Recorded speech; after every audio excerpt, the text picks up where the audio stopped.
तो अब आगे बढ़ते हैं पूज्य गुरुदेव भगवान के आशीर्वाद से। अगले वीडियो में गुरुदेव भगवान हमें क्या कह रहे हैं, क्या शिक्षा दे रहे हैं। अगला जो वीडियो है भाइयों और बहनों, इसमें बोलो सतगुरुदेव की जय हो। इसमें गुरुदेव भगवान हमें शिक्षा दे रहे हैं कि अध्यात्म के नियम अनुसार जब बच्चा 3 वर्ष का हो जाए, क्योंकि 3 साल का बच्चा थोड़ा बहुत समझने लायक हो जाता है, डोलने फिरने लायक हो जाता है, बोलने लायक हो जाता है, तो जैसे ही बच्चा 3 साल का हो जाए तो उसको सतगुरु से उपदेश दिलवा देना चाहिए। इससे ज्यादा देरी नहीं करनी चाहिए, लेट नहीं करना चाहिए, क्योंकि जब तक बच्चा 3-4 साल का होता है, नादान होता है, तब तक उस बच्चे की रक्षा सतगुरु उसके माता पिता की भक्ति और मर्यादाओं के अनुसार करते हैं। अगर माता पिता मर्यादा में है, उपदेश ले रखा है, क्योंकि बच्चा तो उसी समय उपदेश लेगा ना 3-4 साल का, जब पहले से उसकी माँ ने या उसके पिता ने उपदेश ले रखा होगा। तो जब तक बच्चा 3 या 4 साल तक का होता है, क्योंकि 3 या 4 साल का बच्चा क्या जाने मर्यादाओं के बारे में। अगर छोटी मोटी किसी पड़ोसी ने, किसी काका ताऊ चाऊ ने अगर कोई मर्यादा भी मान लो उसकी खंडित करवा दी है, कोई देव देवताओं को कोई प्रसाद दे दिया है या कोई अन्न उपासना करवा दी है, झूठा खाना खिला दिया है, तो वो तो नादान बच्चा है, उसको क्या पता। लेकिन यदि उसके माता पिता उपदेशी हैं, अगर माँ उपदेशी है या पिता उपदेशी है, दोनों या दोनों में से एक उपदेशी है, और वो अगर मर्यादा में है पूर्णतया, तो परमात्मा माता पिता की मर्यादा को देखकर उस बच्चे की भी रक्षा करता है। कब तक? जब तक बच्चा अनभोल है। इसलिए गुरुदेव कह रहे हैं कि 3 या 4 साल तक के बच्चे की परमात्मा माता पिता की भक्ति के अनुसार रक्षा करता है, लेकिन उसके बाद नहीं। इसलिए बच्चे को 3 साल का होते ही तुरंत सतगुरु से उपदेश दिलवा देना चाहिए।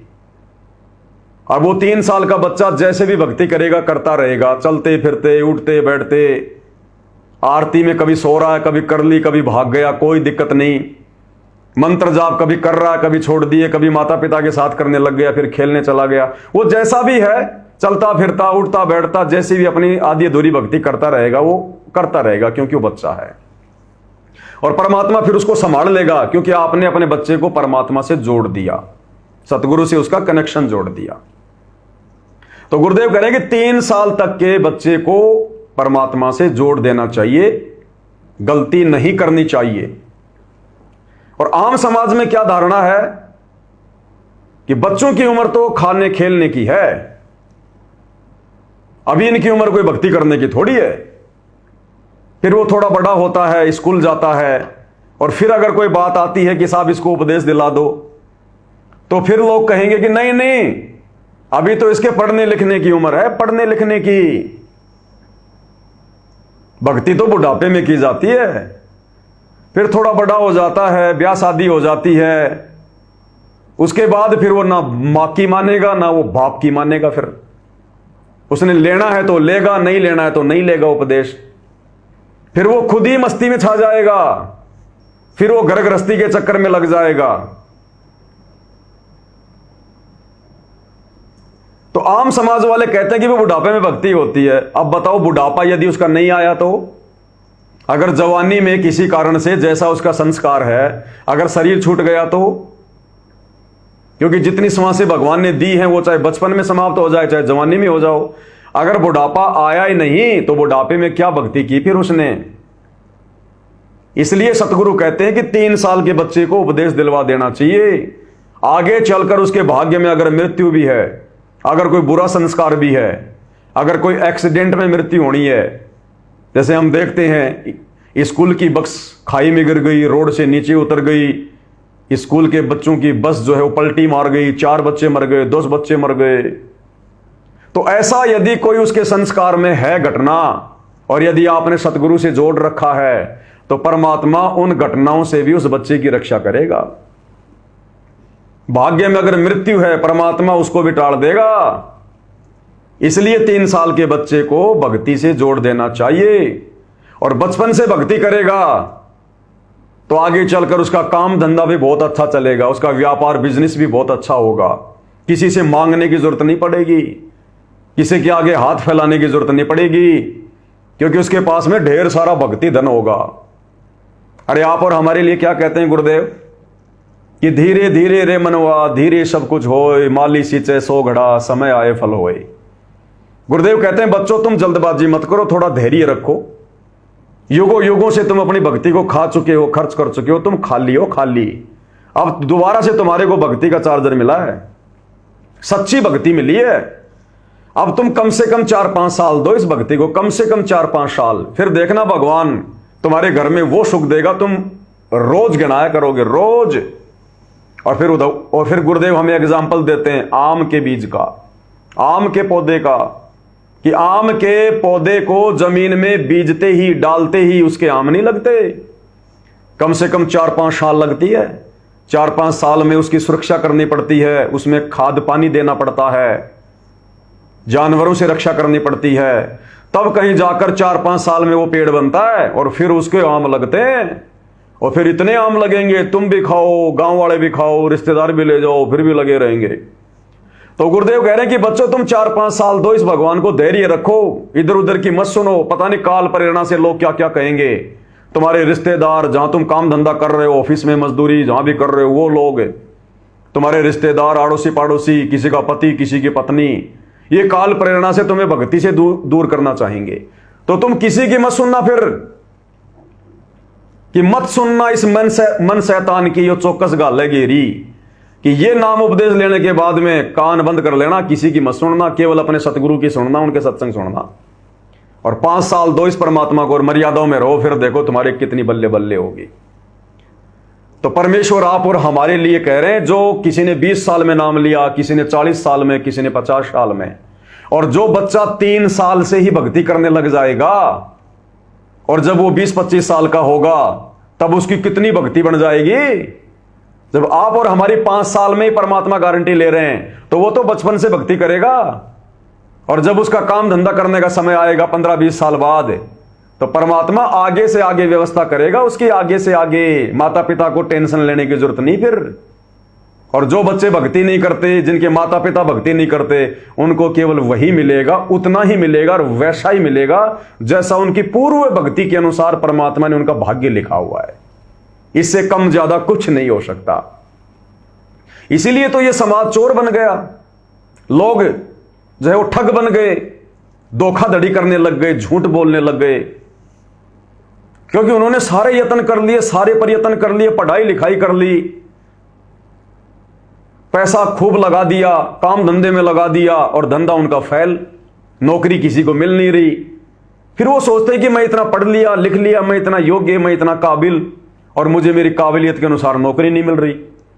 मैंने इतने पैसे मैंने मेरे जो है इसमें धंधे में लगा दिए, बिजनेस में लगा दिए, मुझे कुछ प्रॉफिट हो नहीं रहा। क्योंकि होना वही है जो उसके भाग्य में है, जितना परमात्मा ने लिखा उतना ही मिलेगा, चाहे दुनिया भर से पैसा लेके लगा दे। फिर वो तरह तरह के रास्ते अपनाने लग जाते हैं कि ईमानदारी में कुछ नहीं रखा। फिर लोगों से 2 रुपए की चीज के 50 रुपए लेना, अपने कर्म फोड़ना, कमीशनबाजी का काम करना, लोगों को झूठ बोलना, ठगना, ऐसे फिर उनके कर्म फूटते हैं, धीरे धीरे वो नास्तिक होते चले जाते हैं। और जो परमात्मा का बच्चा या बेटा या बेटी जो 3 साल या जैसे भी वो थोड़ा बहुत समझदार हो जाए, और जब गुरुदेव भगवान से जुड़ जाएगा, उपदेश ले लेगा, तो परमात्मा बताओ कैसे क्या कमी छोड़ेगा। उधर से तो माँ बाप ने ले रखा, उधर से वो बच्चा जुड़ गया भगवान से, परमात्मा तो उस घर को आने वाले समय में स्वर्ग बना देगा, स्वर्ग। अब भाई और बहनों, क्या है वर्तमान में ये भक्ति पर ये संघर्ष का समय है, ये भक्ति का शुरुआती समय है। इसलिए हमें थोड़ा सा लेट हो रही है, इसलिए हमें इतनी जल्दी रात नहीं मिल पा रही है, क्योंकि हमारे पाप कर्म बहुत ज्यादा हैं। परमात्मा ने उन पाप कर्मों का नाश भी हमारी भक्ति से करना है, और आगे के लिए अच्छी व्यवस्था भी परमात्मा हमारी भक्ति से करेगा। कहते हैं ना कि तेल तो हमेशा तेलों से निकलता है।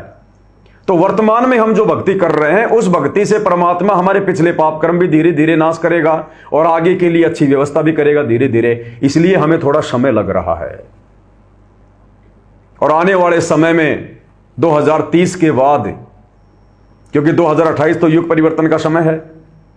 अब हर चीज को सेट होने में थोड़ा समय तो लगता है ना, 5-10 साल लगेंगे धीरे धीरे, 2030 तक या 2040 तक। उसके बाद में पूरी पृथ्वी पर केवल यही भक्ति रह जाएगी, केवल भक्ति का ही माहौल होगा। आप और हमारी भक्ति में बीच में कोई टांग अड़ाने वाला, कोई दुखी करने वाला, परेशान करने वाला नहीं रहेगा। और जो भी जनरेशन होगी तुरंत भक्ति से जुड़ेगी। सबके घर में परमात्मा का जो है भक्ति का वो कनेक्शन होगा, तो सबको परमात्मा सेठ बना देगा, सबको परमात्मा भक्ति का भी धनी बना देगा और सांसारिक धन का भी धनी बना देगा। फिर ना कोई किसी को दुखी करेगा, ना परेशान करेगा, एक दूसरे का सहयोग करेंगे। सतयुग जैसा माहौल चल पड़ेगा। भौतिकतावाद की जो आग वर्तमान में ये लगी हुई है, कमा ले कमा ले, बना ले बना ले, लूट ले ठग ले, ये बिल्कुल समाप्त हो जाएगी। इंसान पैसे के पीछे भागना ही बंद कर देगा। जैसा रूखा सूखा मिलेगा, परमात्मा जैसा देगा उसी में संतोष करेगा। कबीरा आप ठगाइए और ना ठगिए कोई, आप ठगाए सुख होता है और ठगे दुख होए, इस नीति पे चलेगा।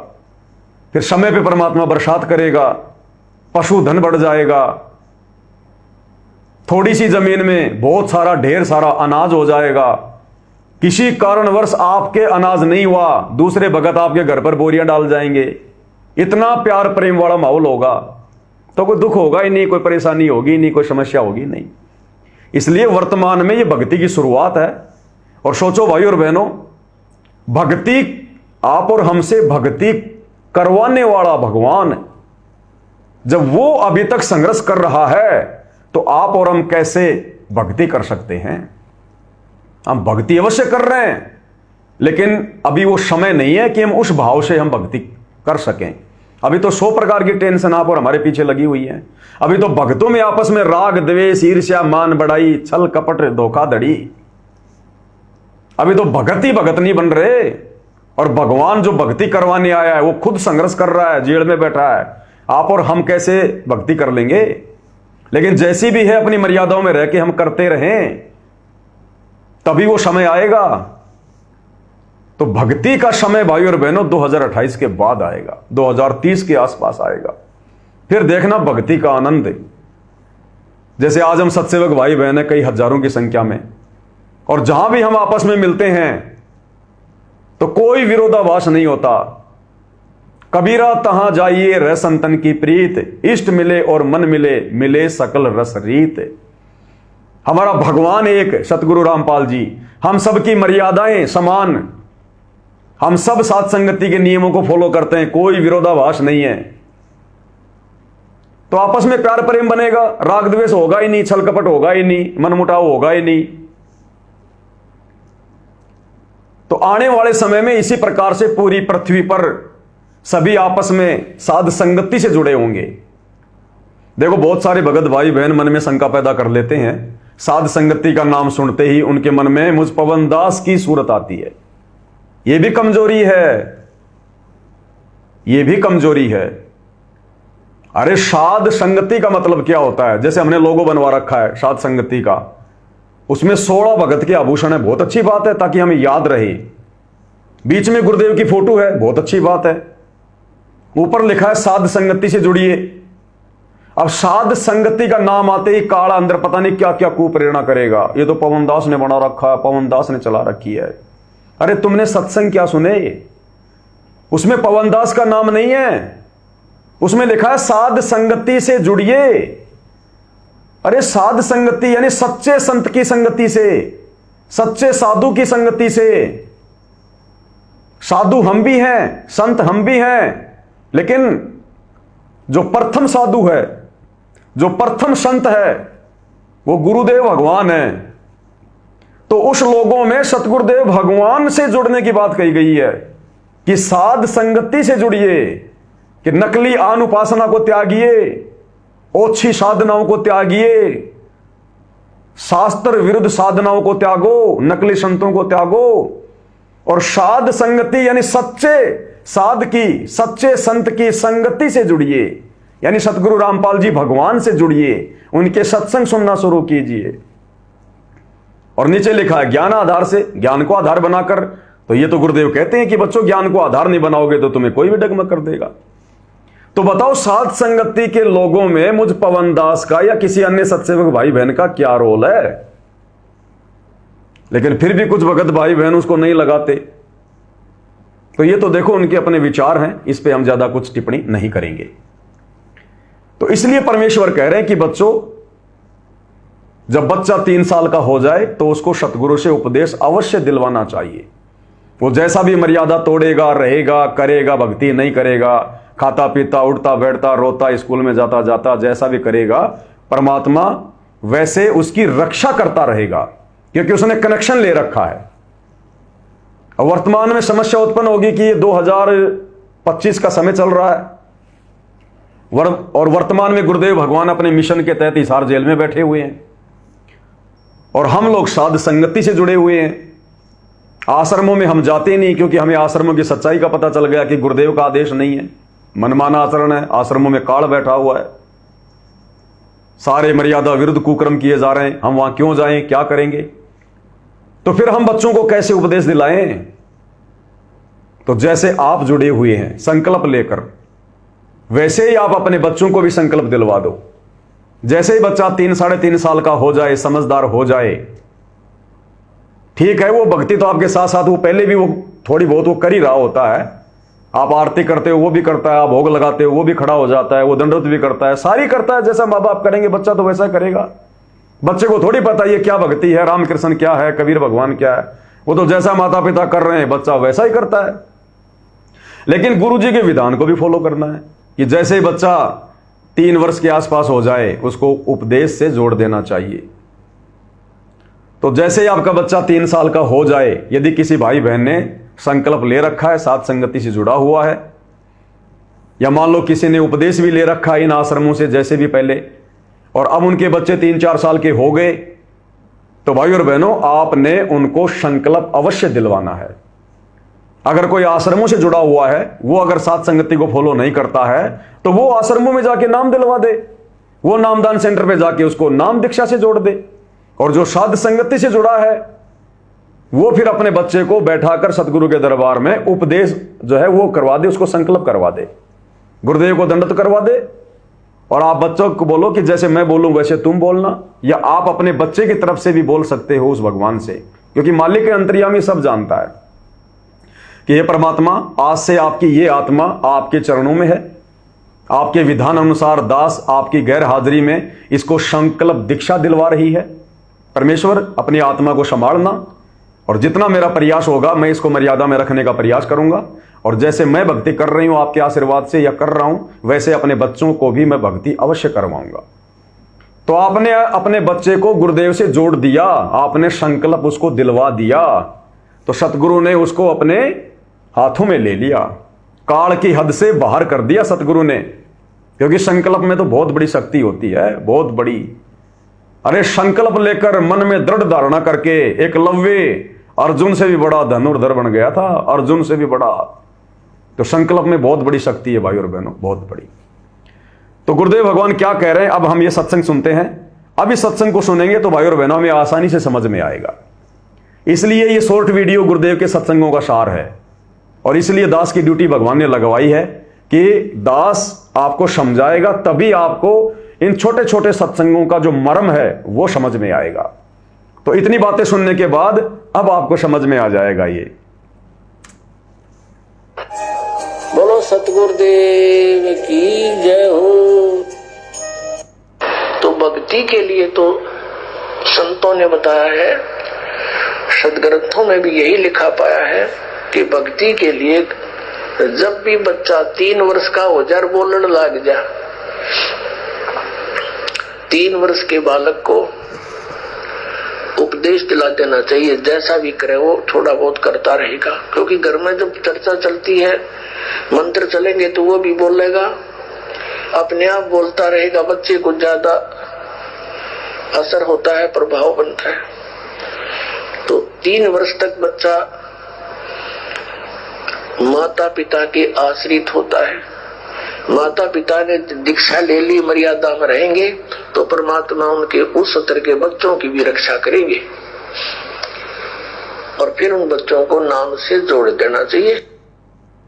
तो सुना भाई और बहनों आपने, पूज्य गुरुदेव भगवान किस प्रकार से हमें सत्संगों के माध्यम से आदेशित कर रहे हैं। ये सब गुरुदेव के वचन है ये, और हमने गुरुदेव के वचनों की लाज रखनी है, उनको तोड़ना नहीं है। भगत भाई सोचते हैं कि नियम तो वही है, वचन तो वही है जो गुरुदेव ने हमारे को फार्म पर लिख कर दे दिए।